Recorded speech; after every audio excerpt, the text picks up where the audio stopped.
사랑하는 성도 여러분, 오늘은 누가복음 1장 76절부터 80절까지의 말씀의 제목은 빈 들에 있으니라. 이 제목으로요, 우리 하나님의 말씀을 증거하도록 하겠습니다. 오늘 본문 말씀 중에서 저는 특별히 마지막 80절의 말씀을 가지고 좀 집중해서 은혜들을 나누려고 하는데요. 80절 말씀 다시 보시면 이렇게 기록되어 있습니다. 아이가 자라며 심령이 강하여지며 이스라엘에게 나타나는 날까지 빈 들에 있으니라. 이 구절 그냥 쉬이 지나가실 수도 있는데 집중해서 살펴보면 크게 세 가지로 우리에게 은혜 주시는 것들을 알게 됩니다.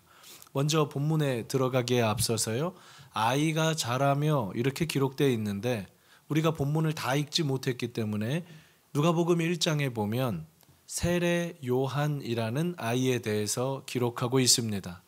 그러니까 80절에 아이가 자라며 라는 말은 세례 요한이라는 아이가 무럭무럭 자라며 라는 뜻이죠.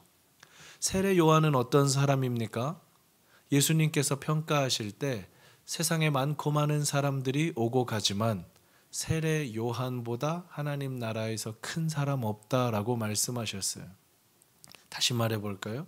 이 세상 모든 사람들 중에 정말 하나님께서 기뻐하시고 이 사람 최고다 말씀하실 수 있는 그 사람 중에 하나가 세례 요한이라는 겁니다. 어떻게 이런 칭찬을 받을 수 있었을까요? 어떻게 이 사람의 삶은 그렇게 아름다웠을까요? 오늘 본문 80절을 보시면서 우리 세 가지 집중해서 살펴보겠습니다. 먼저 첫 번째입니다. 육과 영을 자라게 하시는 하나님. 육과 영을 자라게 하시는 하나님, 이 내용을 좀 보겠습니다. 80절 말씀에 우리 첫 번째 부분에 우리 강조되어 있는데 집중해서 보시면 이렇게 되어 있죠. 아이가 자라며 심령은 강하여지며. 사랑하는 성도 여러분, 아이가 자라나는 게, 아이가 어른이 되어가는 게 당연한 과정입니까? 물리적으로는 그것이 당연한 자연의 이치인데 우리는 잘 알고 있습니다. 한 아이가 어른이 되기까지 얼마나 많은 하나님의 은혜가 필요한지 잘 알고 있죠. 때마다 시마다 그 아이를 하나님께서 지켜주시지 않으면 그 아이는 어른이 될 수 없습니다. 이 아이의 건강을 하나님께서 붙들어 주시지 않으면 이 아이의 생명은 어린아이 그대로 끝날 수도 있습니다. 저는 신방하고 또 우리 교우님들의 여러 상황을 보면서 정말 가슴 아픈 상황들을 접하게 됩니다. 아이가 밥을 먹는데 밥을 잘 넘기지 못하는 거예요. 아이가 자라나야 되는데 또래 친구들보다 현저하게 작은 겁니다. 아이가 시간이 지나면 키가 자라고 몸이 커지고 점점 이 신체 기관들이 발달해야 되는데 또 또래 아이들과 비교해보고 일반적으로 봤을 때 그렇지 못하면 너무 괴로운 거예요. 아이 스스로도 괴롭고 지켜보는 부모님들, 주변 사람들도 얼마나 많은 눈물을 흘리는지 모릅니다. 80절에 아이가 자라며 라고 되어 있지만 이 구절에는 하나님의 다함 없는 은혜가 담겨 있는 겁니다. 사랑하는 성도 여러분, 우리가 날이 갈수록 자라고 우리의 해가 거듭되고 오늘도 우리가 살아가고 우리가 이 자리에 있는 것, 우리 하나님의 은혜인 줄 믿으시기 바랍니다. 세례 요한이라는 아이도요, 이 아이가 뭔가를 잘했던 게 아니에요. 먼저는 하나님께서 때에 따라 자라게 하시는 은혜를 주셨다는 겁니다. 몸만 자라게 하신 게 아니에요. 그 다음 구절 이어지죠. 심령이 강하여지며. 우리들의 언어로 표현해 볼까요?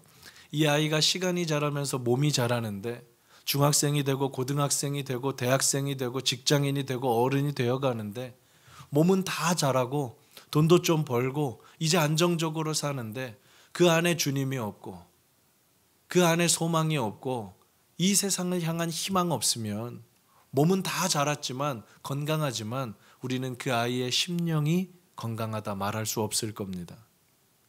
그런데 요한에게 어떤 은혜를 주셨다고요? 몸이 자라는 것뿐만 아니라 시간의 순서를 따라 자라는 것뿐만 아니라 하나님께서 큰 은혜를 주셔서 이 요한이라는 세례 요한의 심령 속에 믿음 주시고 은혜 주시고 복음 주시고 말씀 주시고 사랑 주셔서 이 아이의 인생을 이렇게 평가하는 거죠. 아이가 하나님의 은혜 가운데 무럭무럭 자랐고 아이가 하나님의 은혜 가운데 신앙적으로 날이 갈수록 성숙해 갔습니다. 사랑하는 성도 여러분, 우리 하나님은 우리의 육과 우리의 영을 자라게 하는 분인 줄 믿으시기 바랍니다. 이 은혜로 오늘 우리가 여기에 있는 겁니다. 흥미로운 구절을 제가 하나 더 설명드리려고 하는데요. 이 세례 요한과 우리가 사랑하는 예수님은 혈연 관계인데 몇 촌인 줄 아십니까? 부부는 아니니까 무촌은 아니겠죠? 몇 촌인 줄 아셔요? 6촌지간입니다. 그러니까 예수님과 세례 요한이 6촌지간이에요. 멀지 않은 가까운 친척지간이었다는 겁니다. 그리고 생년월일을 비교해 보니까 이 세례 요한이 예수님 태어나시기 6개월 전에 출생했어요. 그러니까 나이가 똑같다는 거죠. 6촌이고 나이도 똑같고 하는 일도 비슷합니다. 요한을 지금 어떻게 평가하죠? 요한의 일생을 아이가 자라면서 심령이 강해졌다. 예수님께서 이 땅에 오실 때 인간의 모습으로 오셨고 아기의 모습으로 오셨습니다. 응애 응애 하고 예수님도 태어나셨는데 누가복음 2장 40절 말씀은 우리 예수님의 자람에 대해 이렇게 평가합니다. 똑같은 표현이죠. 아기가 어떻게 됐다고요? 자라며. 하나님의 은혜 가운데 인간의 몸을 입고 우리 예수님께서도 식사하시고 운동하시고 교제하시면서 자라셨다는 거예요. 그리고 한 구절이 빠져 있지만 강하여지고 뭐가 강해졌다는 거예요? 네, 심령이 강해졌다는 거죠. 그리고 지혜가 갈수록 충만했다는 겁니다. 그런데 이 누가복음의 기자는 아까 1장 80절의 세례 요한에 대해서도 그리고 2장 40절의 예수님의 생애에 대해서도 한 단어로 이렇게 강조하죠. 이게 전부 다 뭐다? 하나님의 은혜다. 값없이 주시는 은혜. 뭔가를 하지 않았음에도 거저 주시는 은혜. 하나님 저 잘 자라고 싶어요. 하나님 저 심령이 강해지고 싶어요. 우리가 기도하지 않고 그분의 이름을 부를 수 없었을 뿐만 아니라 그분의 존재조차 몰랐을 그때 하나님은 먼저 찾아오셔서 은혜 주시고 때를 따라 자라게 하시고 심령을 강하게 하셨다는 겁니다.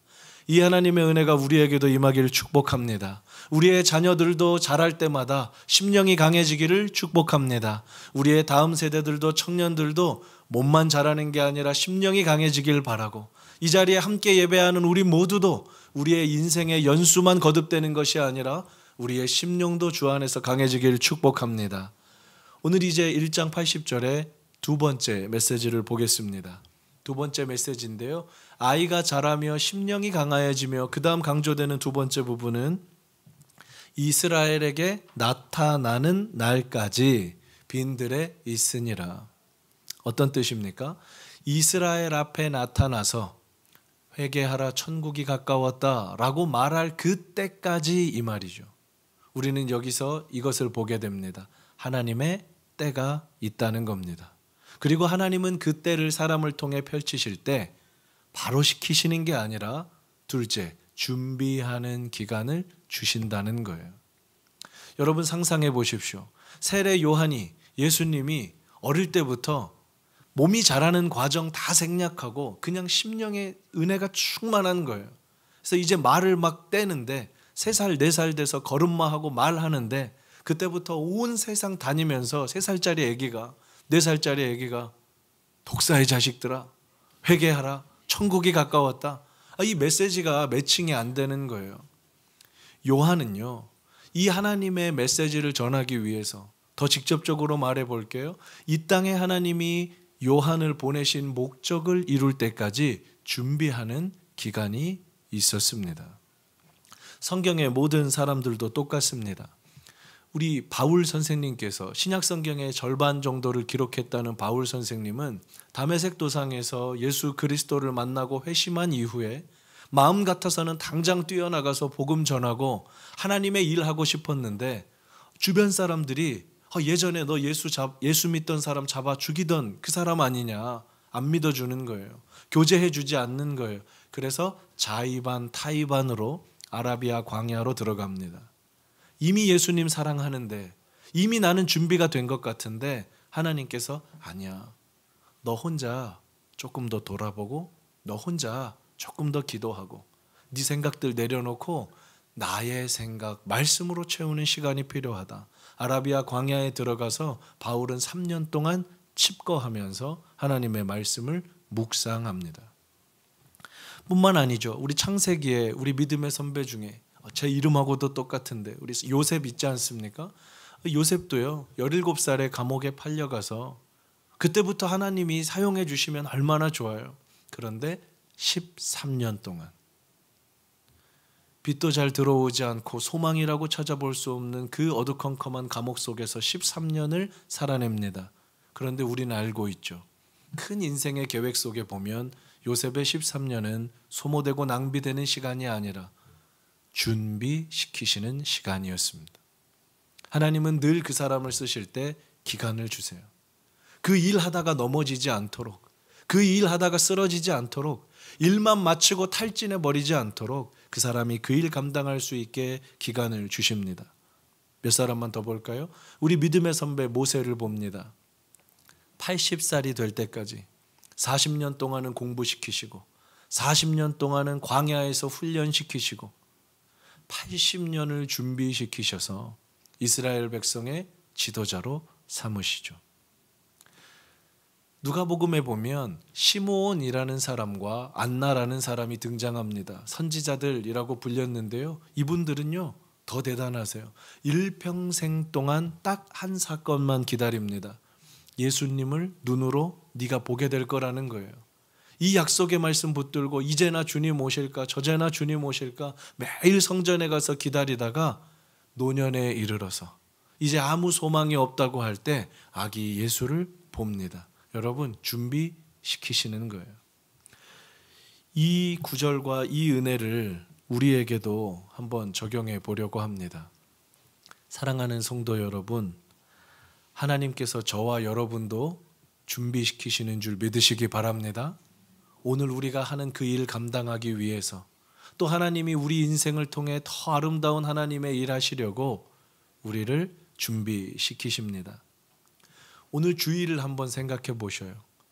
그저 똑같이 주일이 돼서 나왔습니까? 그렇지 않습니다. 오늘부터 시작되는 한 주일, 내일부터 시작되는 여러분의 삶 속으로 보내시려 오늘 준비시키시는 겁니다. 이번 한 주 동안 이 말씀 붙들고 살라고, 이번 한 주 동안 이 말씀으로 매여서 살라고, 이 말씀이 너를 살게 할 거라고 준비시켜 주시고 예방주사 놔주시고 이번 한 주를 승리하게 하시는 줄 믿으시기 바랍니다. 이 준비시키시는 주님이 우리의 하나님이시죠. 마지막 세 번째 메시지를 보겠습니다. 아이가 자라며 심령은 강해지고 이스라엘에게 나타나는 그날까지, 자, 어디에 있어요? 어디에 있습니까? 빈 들에 있으니라. 그래서 마지막 세 번째 메시지는 빈 들에서 우리에게 말씀하시는 하나님입니다. 이 80절 한 절에 이 세 가지 메시지가 담겨 있는 거죠. 한 가지 질문 드려봅니다. 세례 요한은요, 아버지가 사가랴라고 하는 제사장이었고요, 어머니는 엘리사벳이라는 사람이었습니다. 유대 나라 당시에 아버지가 제사장이면 아들도 제사장이고 계속해서 가문의 가문을 이어가면서 제사장 역할을 합니다. 그리고 이 당시의 제사장은 최소한의 생계를 보장받았을 뿐만 아니라 사람들에게는 존중받았고 하나님의 종이라는 이름으로 그래도 너무 어렵지 않게 일생을 영위할 수 있었습니다. 우리는 여기에서 자연스러운 흐름이 아니라 조금은 다른 흐름을 발견하게 되는 거죠. 원래는 이렇게 돼야 돼요. 세례 요한이라는 아이가 자라며 심령이 강하여져서 이스라엘에게 제사장으로 섬기게 되는 그 날까지 집에서 잘 양육받고 교회에서 잘 자랐더라. 이게 맞는 거예요.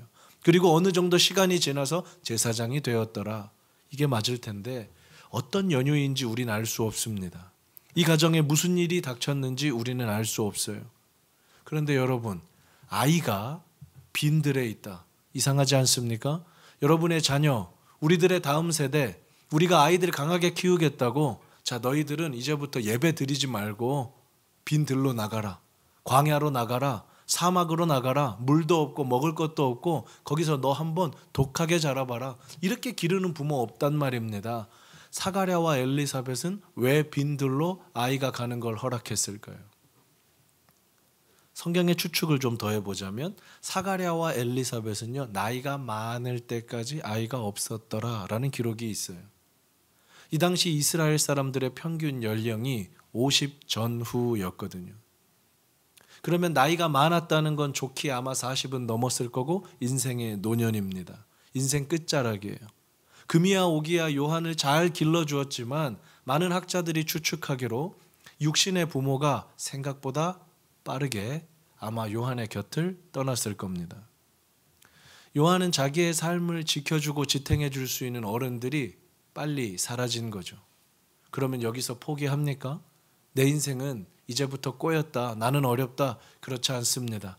어떤 연유인지는 모르지만 요한은 빈들로 나아갔고 지금도 역사적 고고학 이 자료들을 보면 요한이 머물렀다 추측하는 그 빈들들이 보이는데요. 어떤 조그만한 굴이에요. 그 굴 속에 들어가서 비를 피하고 주변에 다른 우리 순례자들 통해서 먹을 것 공급받고 돌틈에 있는 꿀 따서 먹고 메뚜기 잡아먹고 이렇게 살면서 빈들에 있었다는 겁니다. 세상의 관점으로 보죠. 이것보다 초라한 삶이 어디 있습니까? 일찍 부모님 여의고 광야에서 떼꾸죽물이 쫄쫄 흐르는 그 모습으로 사는 이 아이가 얼마나 불쌍합니까?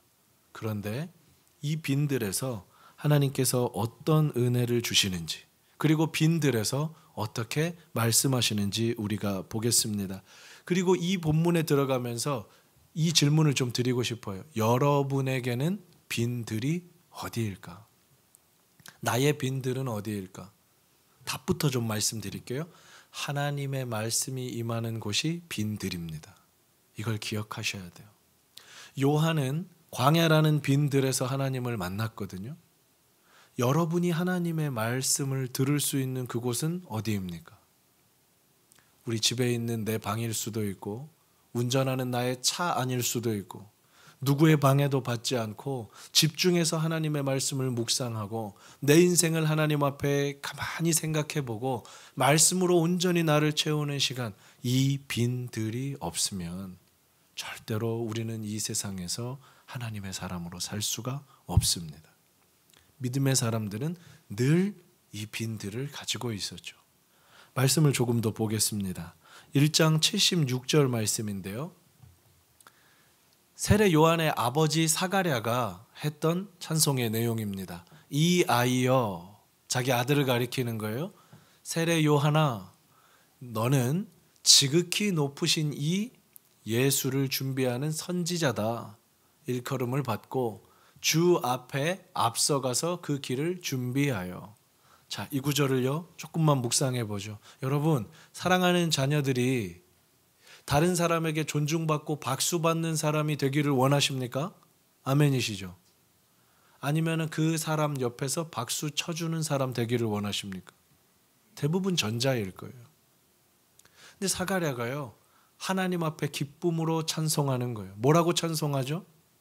우리 아이는 주목받지 못할 텐데 이 아이의 사명은 주목받는 사명이 아니라 그분을 위해서 박수치고 사라져버릴 조연인데 이게 너무 감사하다는 거예요. 왜요? 아버지 사가랴는 그 하나님의 위대하심과 이 일의 소중함을 알고 있었거든요. 믿음의 어른들 밑에서 다음 세대들이 잘할 수 있는 거예요. 야, 너는 왜 조연밖에 못해? 너는 왜 맨날 2등밖에 못해? 너는 왜 이 정도밖에 안 돼가 아니라 네가 하는 일이 지금 너무 귀한 거야. 하나님께서 너에게 주신 은혜가 너무 커. 아빠는 지금 그거 볼 때마다 너무 행복해. 이 믿음의 눈을 가지고 있었던 겁니다. 그래서 77절에 이렇게 말하죠. 77절입니다. 주의 백성들에게, 너의 인생을 넘어서 또 다른 사람들에게 그 죄사함으로 말미암는 구원을 알게 하리니. 요즘의 말로 바꿔볼까요? 너의 인생을 통해서 또 다른 사람들이 예수를 믿게 되고 너의 인생을 통해서 또 다른 사람들이 예수께 돌아오게 되고 너의 이 작은 인생을 통해서 하나님 영광 받으실 거야. 사랑하는 아들아, 네 인생을 축복한다. 이게 아버지 사가랴였습니다.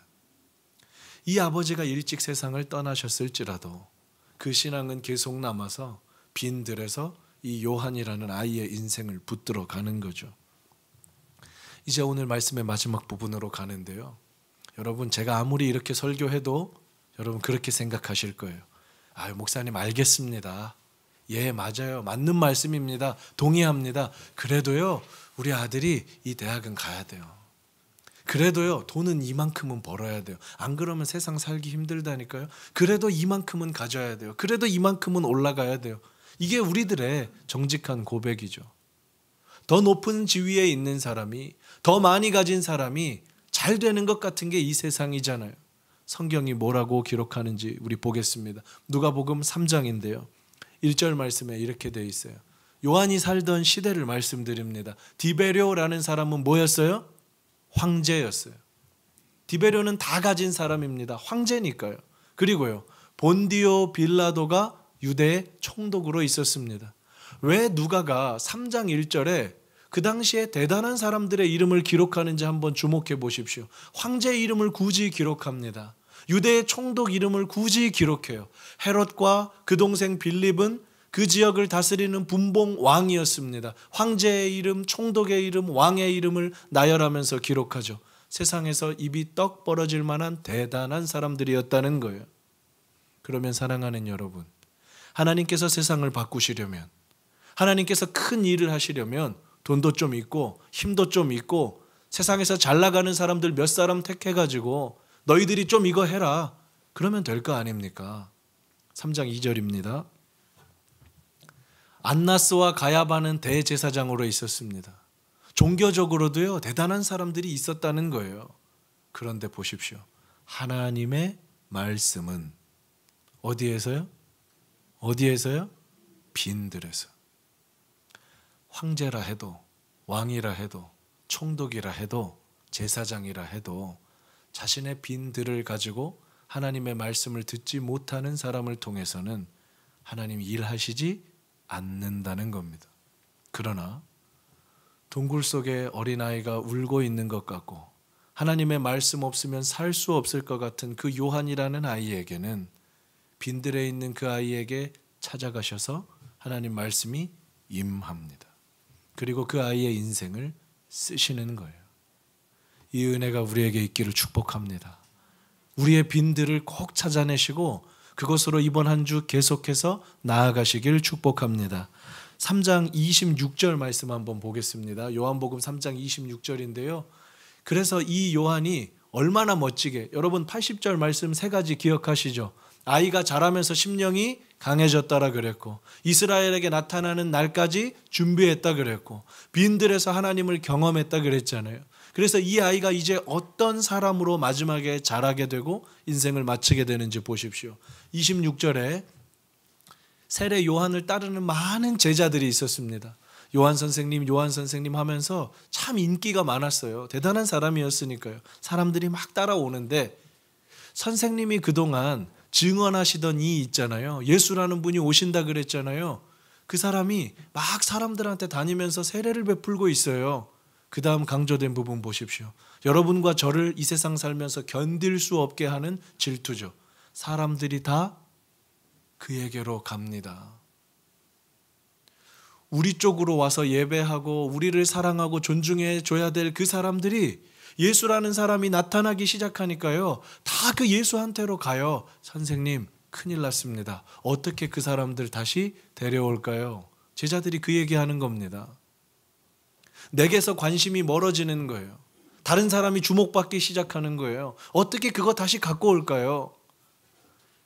어떻게 대답할까요? 요한이 29절 보십시오.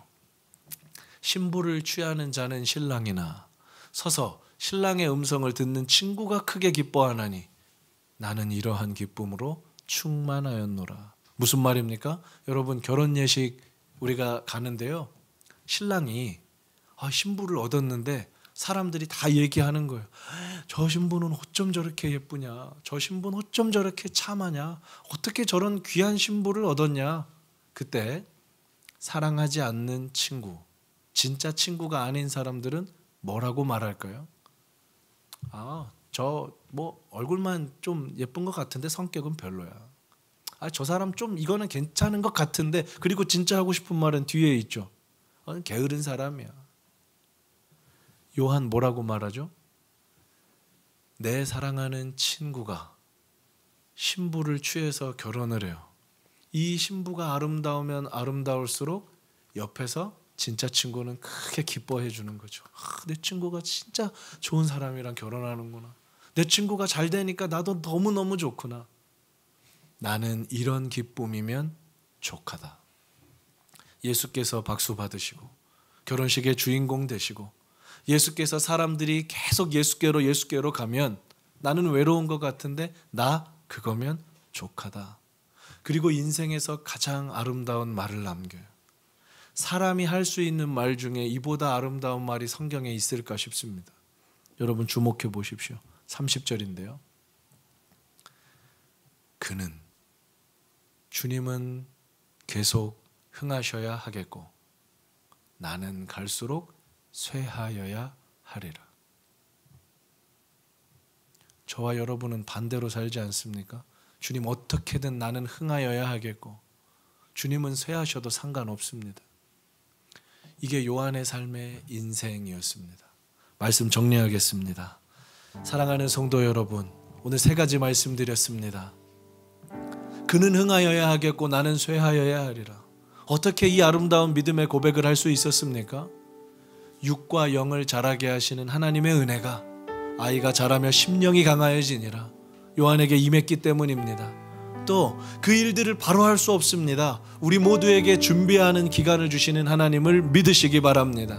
마지막으로요, 우리가 빈들에서 아무도 나를 도와줄 수 없고 그 어떤 소리도 들리지 않고 아무도 나를 지켜봐 주지 않는 것 같은 그 골방과 같은 빈들에서 하나님 하고 그 이름 부를 때, 주님의 말씀 붙들고 기도할 때, 주님밖에는 나의 도움이 없습니다 간구할 때 그곳에서 말씀하시고 임하시는 하나님을 경험하시기 바랍니다.